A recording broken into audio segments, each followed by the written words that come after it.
Hello everyone, Dan here from the Next Issue Podcast. On today's video, I'll be doing a review for Titans Beast World number 5. This is a new book from DC Comics. Let's take a look at the creative team before we talk about this book. This book is written by Tom Taylor with art by Ivan Reis and Eduardo Pansica, Danny Miki and Julio Ferreira on inks, Brad Anderson on colors, letters by Wes Abbott, and you'll see a few covers all throughout the video, including at the end. Stay tuned for that. The previous issue was a big one. Like big things happened. People got upset. Like there was a lot online about what happened on the last issue, and I think this one follows that up very, very strongly. In this issue, we have Waller versus the world. After the shocking events of the last issue, the world stands divided, half with the Titans, half with the woman whose vicious methods have saved them for now. All this in Dr. Hate returns to revel in the spread of their own unique brand of chaos. Yeah, we have a lot of things happening here. We have Amanda Waller gaslighting half the world, which is her specialty. I think Tom Taylor really nails that aspect of the character. We have the Titans feeling like they're going through some shit. I don't know what they did to Tom Taylor, but the Titans are going through it. They're putting him through the ringer. So, specifically, Raven's been through a lot. Now, I haven't been reading the Titans series, so I feel like you don't need to have read it for this up to now. But I think there are some things, some seeds that maybe were planted there that will come to fruition here. I don't want to go too much into detail. I don't want to spoil anything. But let's talk about some of the preview. Let's take a look at some of the preview art because we do have a couple of artists here who, although I don't always enjoy having multiple artists on an issue, it looks like here we have similar styles. Like it's hard for me to discern which one is Pansica and which one is Reese because they both have a very pretty much a house style for comics, superhero stuff. But let's pull up some of the previews here. As you can see here, these opening pages, we have the Titans dealing with the aftermath of what's going on in the last issue. You know, Garth was killed by this individual, Chester, whose power is to kind of like create black holes or something. Very much comic book shenanigans. And Raven feeling it the most, right? She has a connection to all the Titans, and it's very tough. And here you see the press conference, Amanda Waller, like I said, just gaslighting the world in her own special brand. And then here we have the threat. And I like that these two preview pages are kind of put together because the coloring really changes. I think these are done by different artists, but as you can see, they pretty much like the style is very similar. Like it's pretty hard for me to tell which artist is doing which pages really. But I love the change in tone and color. I think Brad Anderson really adds a little bit of that, to the wash of color that's coming on, and it really changes the tone of the scene, right? What's happening. Where Amanda Waller very calm, cool, collected, while I feel like the Titans having to regroup, and of course mourning the loss of Gar for now. So yeah, and like I said, this issue really escalates things. Big reveal. This event's almost over, so of course, I feel like we're gonna have a few things that maybe change back to the status quo. I think that we will probably not see Garf for a while. I think we will be without Beast Boy for a little while. Uh, but also, I think that some of the things that are happening, some of the people that are changing, they're gonna kind of stay this way too. Some of the people that have become Beast may stay this way. I think it's a fun way to change up things a little bit, and then you can always change them back by removing the spores or whatever the case may be. So, yeah, really interesting stuff. Quite enjoying this event, especially because I don't feel like it's disrupting anything that's going on majorly in the DC Comics universe overall. So I like that. Very contained. Really have we really have this series. The Titan series is very much tied into it. We've had a couple of issues kind of do a little bit of a tie-in, like Nightwing. It's really mainly the stuff that Tom Taylor's involved in, and we've had the one-shots visiting each of the cities, right? So I think those are just kind of fun stories to read. So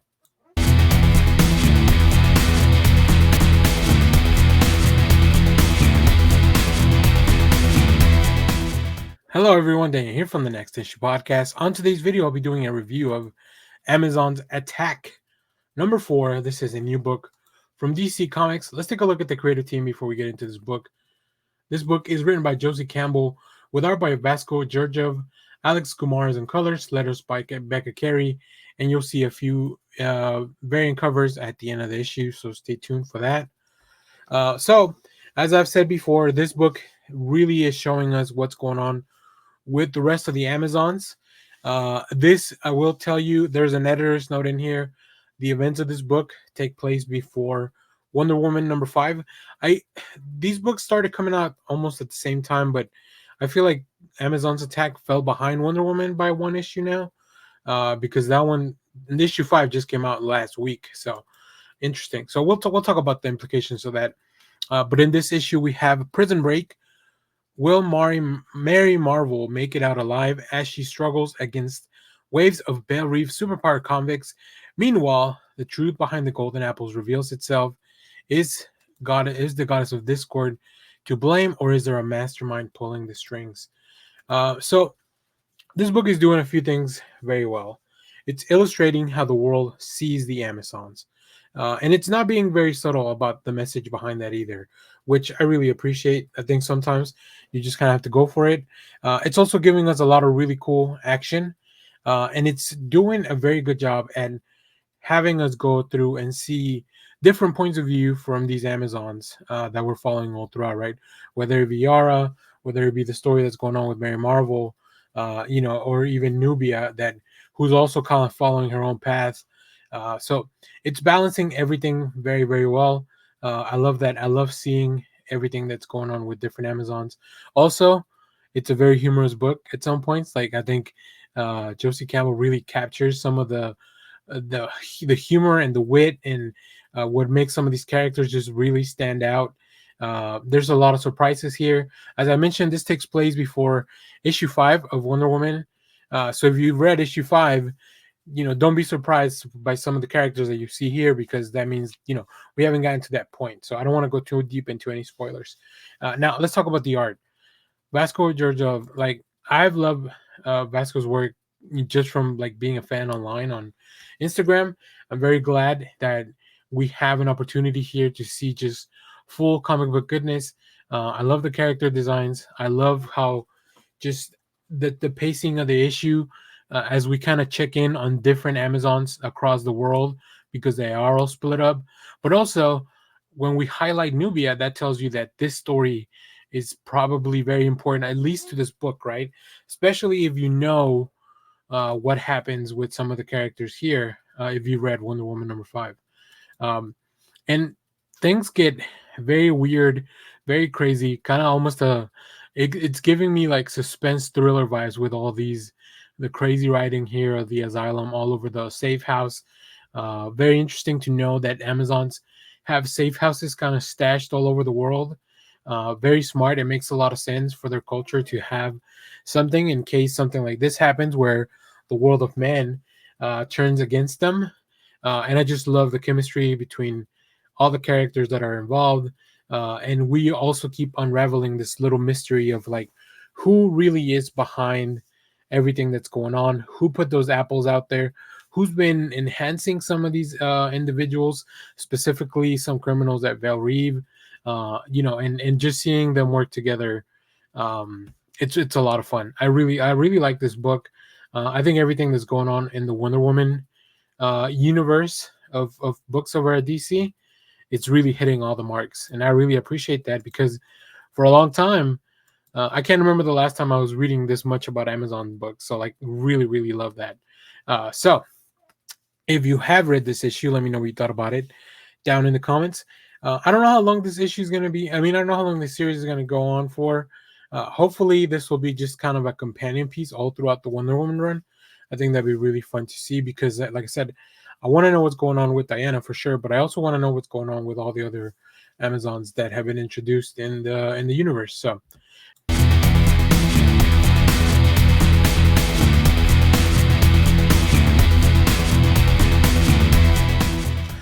hello everyone, Daniel here from the Next Issue Podcast. On today's video, I'll be talking about this series. This just finalized very recently, Superman lost. We got the last issue last week, so I was able to catch up on everything that was going on with that series. I was able to read all the issues that I was behind on, and we're just gonna kind of talk about what I thought of the series as a whole, maybe some of the highlights, some of the events that happened throughout this book, and just really overall kind of talk about the overarching story. I won't go too far into details. I'm not breaking this down like like deep down diving into the series, but I think this series is worth talking about specifically because it's pretty good. Like, it's a really fun story that has Superman really disconnected from the overall universe, right? So I appreciate that DC's been doing things like this, like Batman Fortress and stuff like that, where we can kind of go on an adventure. You bring in a great team, but you still have everything pretty much kind of like a contained story. So let's talk about the creative team before we get into anything else. This book is a story by Christopher Priest and also Carlo Pagulayan. So Christopher Priest is doing the writing, and Carlo Pagulayan is doing the art. I think there's a few fill-in artists for some things, but overall, it's really Carlo working on pretty much everything, with inks by Jason Paz, colors by Jeremy Cox, and letters by Willie Schubert. We have a bunch of covers that you'll probably see some, throughout you've seen some throughout the issues, but yeah, it's a very, very interesting book. Now, before I start sharing art and start talking about the events, let me give you a quick synopsis of the overarching story that we're going to talk about, because like it is a little bit uh convoluted, and I mean convoluted in the fact that there's a lot happening, but I think overall Christopher Priest manages to deliver something that feels entertaining, that feels like there are high stakes, feels coherent overall, but there are definitely some moments and details where you have to be paying attention. As I was reading, I was taking a few notes, because I wanted to kind of keep track of everything that was going on. But when a routine Justice League mission goes awry, Superman must make a 20-year journey home, but he feels like a stranger when he returns to a world where no time has passed at all. After Superman is called away on a routine Justice League mission, Lois Lane awakens to find a complete stranger standing in her living room. The Man of Steel, how much sooner than expected, reveals he has, in fact, been lost in space for 20 years. Nothing and no one seem familiar to him anymore. The timeless bond between them has been severed, or has it? Can love conquer all? As Superman struggles to re enter his life on Earth, follow the story of his epic 20-year odyssey. Yeah, that's a pretty wild premise. So I think Superman goes on, like, he gets sucked in through like this black hole, whatever, comic book stuff is happening, and because of like time dilation and stuff like that, it's very well addressed in the book, which I really appreciate, because the main crux for me was this relationship between Lois Lane and Clark Kent, Superman and Lois. Like, that's what's at the center, at the heart of this book. Can their relationship prevail, even this unprecedented unprecedented thing that they're kind of going through? But also, in the meanwhile, we learn about Superman's journey through these 20 years that he was away, lost in space, and all the people that he's met, the things that he had to do. And of course, he has to maintain, and I think the team does this very well. He continues to be Superman even in the face of all this adversity, which I think is really cool. That's kind of the thing I love about the character, that he truly is uncorruptible. He truly is like immovable. He truly is somebody that just will maintain. And the last thing he will lose, even if he has lost his powers, even if he has lost his friends, his wife, the last thing he'll lose is hope. And that's kind of what drives him all throughout this book. So I love that. I love that, seeing that. So let me pull up some of the preview art. Now, this is a little bit different, so I think we should do it this way. Yeah, I think this will work. So, uh, Carlo Pagulayan, fantastic artist, and I'm just gonna show you some highlights throughout some of these issues. I think it's kind of like the larger beats of the story. So in the first issue, we see that Superman is lost in space after a mission. You get to see here him working with the Justice League, and then also we see him here. Now that he's lost in space, he had to go on this planet where there are people that want to help him, but there's also people that kind of want him not to be there. His powers are a little bit uneasy because of the sun that's here. It's a little bit different than we have on Earth, which is why he gets that new suit. Which I gotta say, I love this white suit. I think it looks super cool. I very much appreciate how much advantage you could take of on a suit like this, and just the skill that it's required on both the artist and the inker and the color is really to achieve this effect where you can kind of still see the outline of Superman all throughout this. But and that follows along. We get to see Superman meet some space dolphins. They get into a fight. He has to fight a giant Superman sand made out of sand. Um, he meets up with this other species of aliens that are these little dudes that they are kind of invading planets. He gets to meet a space Jimmy, not Jimmy Olsen, but he calls him Jimmy because his alien name sounds kind of like Jimmy, and that kind of leads to a fight where we have a really cool discovery. We get to meet a whole new lantern, and her name, because there is no translation in English, she just goes by Hope. So this new lantern, Hope, um, we think that she's an ally, and for the most part, she definitely is working with Clark. But also because she is alone, she is stranded, she's disconnected from everything. She wants to keep Clark stranded in New York, which is this new planet. In the meanwhile, we have Lois. We have everything that's going on because, like I said, there's two timelines going on, right? There's Superman that has come back to Earth, but in the meanwhile, we're kind of seeing all the events that were driving him through this. So Lois is doing everything she can. She's working with Bruce. She's working with Wonder Woman, and as I mentioned, there's some really cool things. I really like the dynamic of Hope and Clark, but we do see that Hope does some really messed up stuff. Once Jimmy, or Space Jimmy, I guess, figures out how to get Clark home, Hope actually kills him, and that's kind of what's going on in this scene. They just buried Jimmy. Obviously, Clark doesn't know that it was her who did it. But yeah, it's really insane stuff.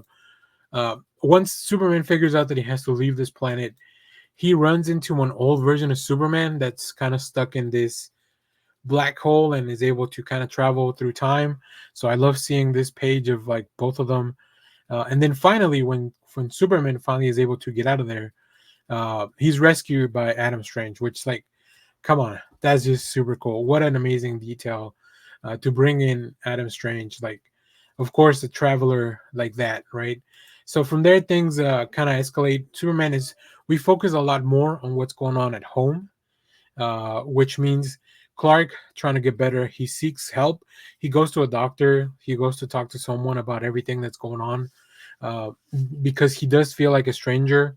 And Lois, all in the meanwhile, like I said, she had been looking for help. She even went to Lex Luthor. Lex made something that caused Lois to appear to be sick to try to snap Superman out of it. And then just Superman kind of keeps trying to reconcile his feelings and the way that he's home. Um, he does definitely have a temper. There's a sequence where there's music going on, and Lex kind of pictures Superman um, kind of attacking him over and over. That part was a little. It was interesting because I don't know how much of it was really happening and how much of it was just in Luthor's head. Because I think we do have a place where Lex is kind of imagining some of these things. Like he imagined Superman just attacking him out of nowhere all the time. But yeah, I also don't know what the song is here because I don't read music, but it's all throughout the few pages of the issue. Um, Eventually, Superman goes back. Hope shows back up. Superman is really different, right? He's very involved. This is actually happening on Earth. What you're seeing by the screen, he's actually stopping a war, which is crazy. And then Hope shows back up. The Green Lantern that we met on the New York, she was able to track him down, and she comes for help because New York is being invaded by those little alien dudes that we met earlier.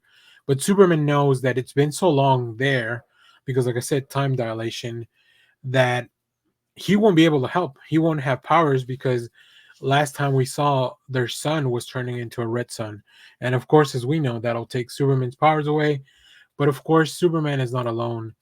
And we see this really cool shot of the Justice League getting together to help Clark. Finally, uh, I think the end of the book will be a little divisive because we see that what's really happening is that they have to send in a time dilation of Clark in that black hole. So the old Clark that we met is actually the Clark that we've been following all along, but he sacrifices himself to be able to send a different version of himself back home, one that where no time has passed, and one that remembers the bond with Lois. It's pretty crazy. It's a really, really insane book, but it's so much fun. It was a great read. I think this is something that I'll have to go back and revisit because I'm sure I missed a lot of stuff. But like I said, it was just a lot of fun to kind of go through that. So all that being said, I really enjoy this book. The collection comes out in April or August, I believe, of this year. So keep an eye on that. But let me know if you read this series. If I missed anything, like I said, I was just kind of going through the big moments, but there's so much. I mean, it's 10 issues.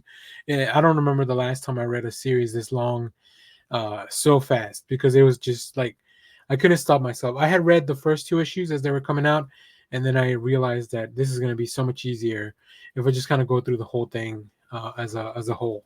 So.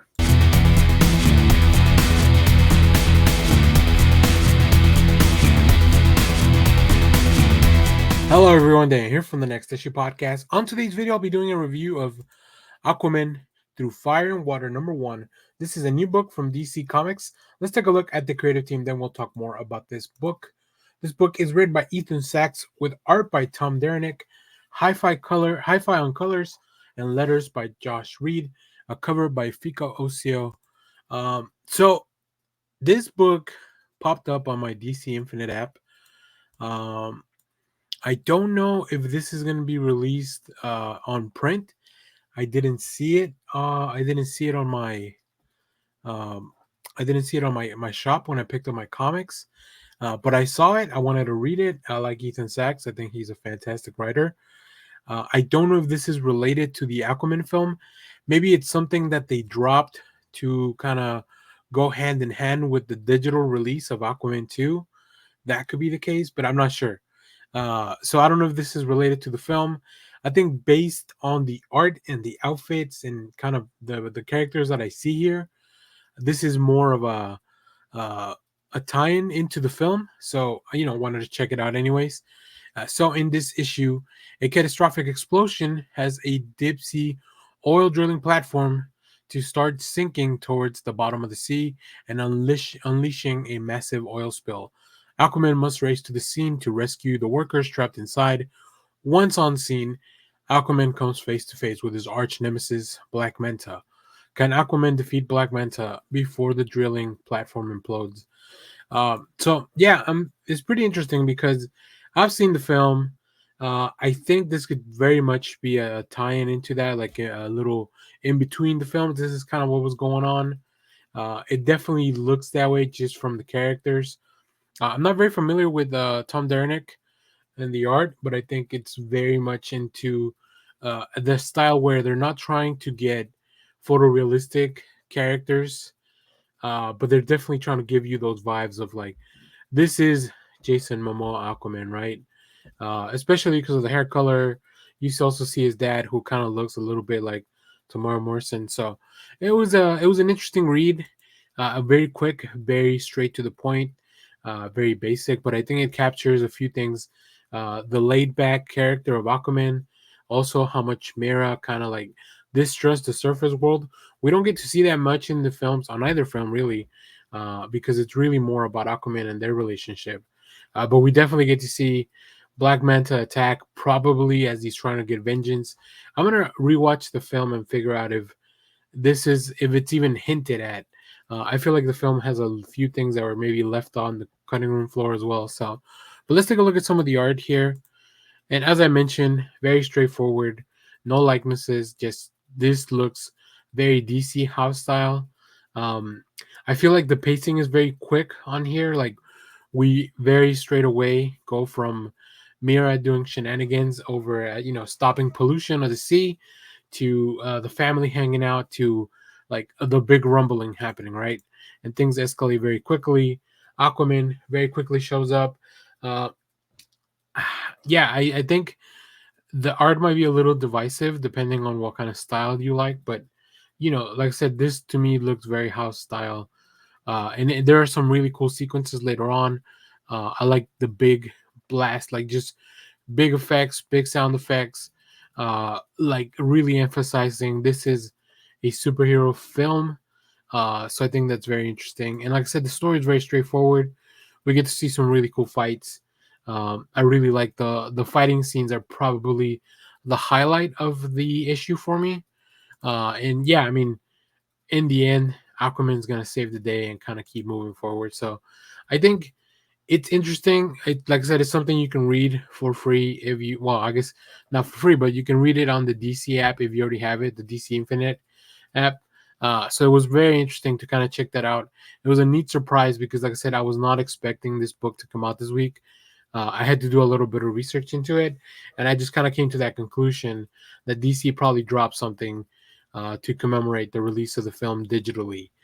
So yeah, we have reviews for Aquaman 2, Lost Kingdom. If you haven't seen those, check that out in the channel. And of course, stay tuned. We will have more comic reviews, trailer reactions, TV recaps, all that fun stuff here in the channel. Thanks for watching, everyone. Bye bye.